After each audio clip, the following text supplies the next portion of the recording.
को लेकर समाजवादी पार्टी के मुखिया अखिलेश यादव से खास बातचीत की हमारे संवाददाता सीमाब नकवी ने। उन्होंने क्या कुछ कहा सुनवाना चाहेंगे। समाजवादी पार्टी के मुखिया अखिलेश यादव हमारे साथ बातचीत के लिए मौजूद हैं। एक कहावत है, वो खुद ही जान लेते हैं बुलंदी आसमानों की और परिंदों को नहीं देते हैं तालीमें उड़ानों की। अखिलेश यादव आज नेताजी की तर्ज पे चुनाव प्रचार मैनपुरी में कर रहे हैं। सर, नेताजी की कितनी कमी महसूस हो रही है इस चुनाव में? दुख सभी को रहा और आज भी लोग नेताजी के बारे में बात कर रहे हैं। लोग बताते हैं कि कैसे नेताजी उनके साथ रहे। कई बुजुर्ग हमें मिले हैं जिन्होंने कहा कि नेताजी के साथ वो कई संघर्षों में रहे। जब कभी उन्हें पता लग जाता था कि सभा नेताजी के यहाँ होने वाली है, यहाँ के लोग अपने आप पहुँच जाते थे। कोई सभा रही होगी, यहाँ के लोग कभी छोड़े नहीं होंगे, उसमें पहुँचे होंगे। हर घर परिवार से सीधा सीधा नेताजी का संबंध रहा। सुख दुख में नेताजी उन घर परिवार के लोगों से मिलते रहे। जब उन्हें कभी मौका मिला काम करने का, उन्होंने सबसे ज़्यादा गरीब, किसान और मैनपुरी की जनता के लिए काम किया। ये जो सड़कें दिखाई दे रही हैं, ये जो पुल बने दिखाई दे रहे हैं, बिजली का इंतज़ाम है, 4 लेन सड़कों से जुड़ना, सैनिक स्कूल, इंजीनियरिंग कॉलेज और तमाम सुविधाएं जो गरीबों को यहाँ मिली हैं, ये समाजवादी पार्टी और नेताजी का ही विकास जो दिखाई दे रहा है। इसलिए नेताजी को याद करके उनके ना रहने पे सबसे ज़्यादा वोट समाजवादी पार्टी को मिलने जा रहा है। ये चुनाव देश का इकलौता चुनाव है, इसलिए मैनपुरी की जनता पूरी तरीके से तैयार है अभी तक की सबसे बड़ी जीत दिलाने के लिए। ये आप ये कह रहे हैं कि प्रशासन चुनाव लड़ रहा है, प्रधानों को धमकाया जा रहा है, सीडीओ धमका रहे हैं और थानेदार धमका रहे हैं, तो ऐसी परिस्थितियों में समाजवादी पार्टी कैसे चुनाव लड़ेगी?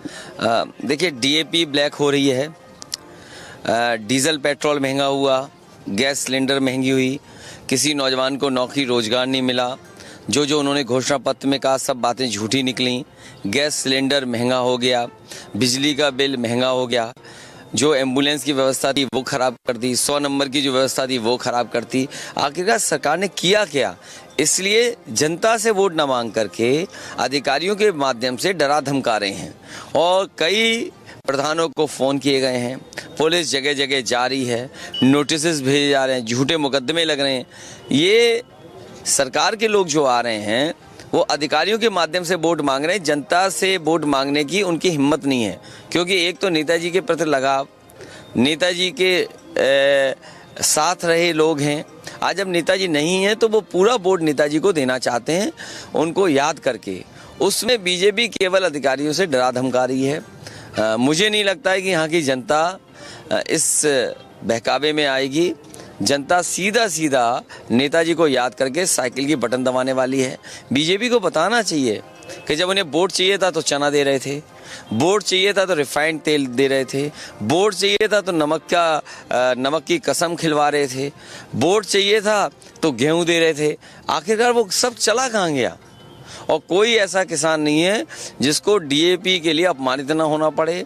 5 किलो की पहले से चोरी है और लाइन में लग करके अभी भी डीएपी नहीं मिल पाई, तो वोट आखिरकार कैसे मांगे बीजेपी के लोग? मुख्यमंत्री भी यहाँ थे आज, उन्होंने तमाम समाजवादी पार्टी पे आरोप लगाया कि गुंडों की सरकार थी, मैनपुरी का विकास नहीं किया और तमाम बातें इस तरह की और कहा कि आपका जनाधार मैनपुरी भी से भी खिसक रहा है, जैसे रामपुर और आजमगढ़ में हुआ। देखिए, बीजेपी को विकास की बात तो नहीं करनी चाहिए। और आखिर मैनपुरी में मुझे याद है जिस समय कोरोना हुआ था, यही मुख्यमंत्री जी सैफी मेडिकल कॉलेज में गए थे ऑक्सीजन का प्लांट का उद्घाटन करने।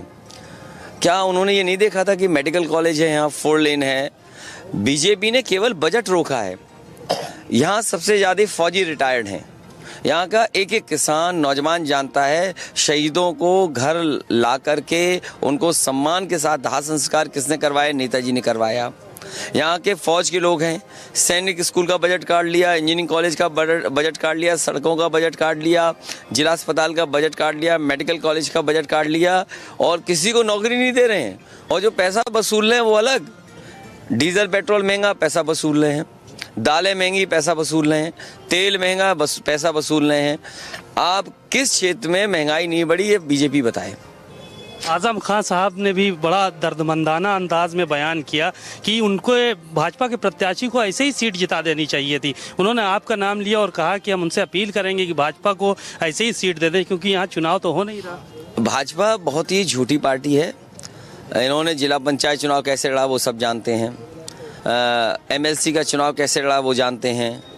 यहाँ की जनता ने समाजवादियों की सरकार बनवा दी थी, लेकिन सरकार छीन ली।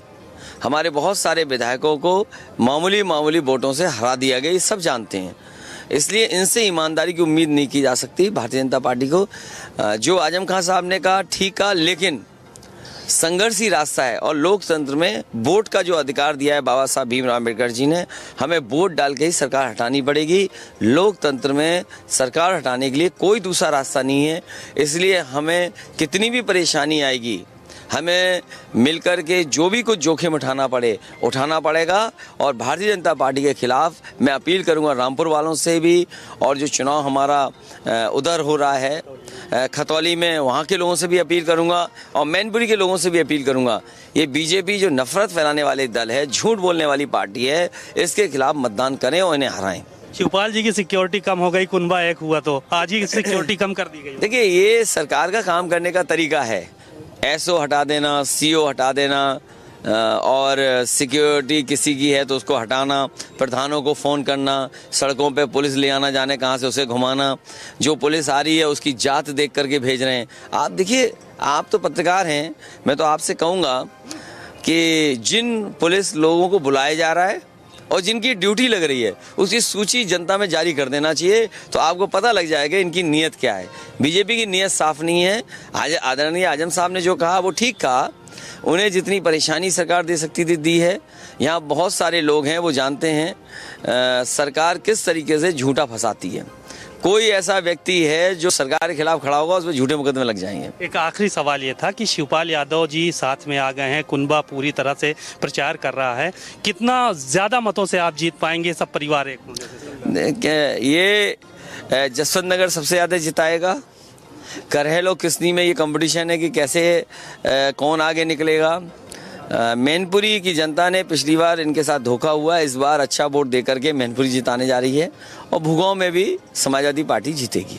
बातचीत के लिए शुक्रिया। आपने सुना अखिलेश यादव जी को, उन्होंने बहुत ही साफ तौर पर जो है वो अपनी बातें रखी, बड़ी ही बेबाकी के साथ अपनी बातें रखी। कैमरामैन रजनीश के साथ सीमाब नकवी, भारत समाचार, मैनपुरी। मैनपुरी लोकसभा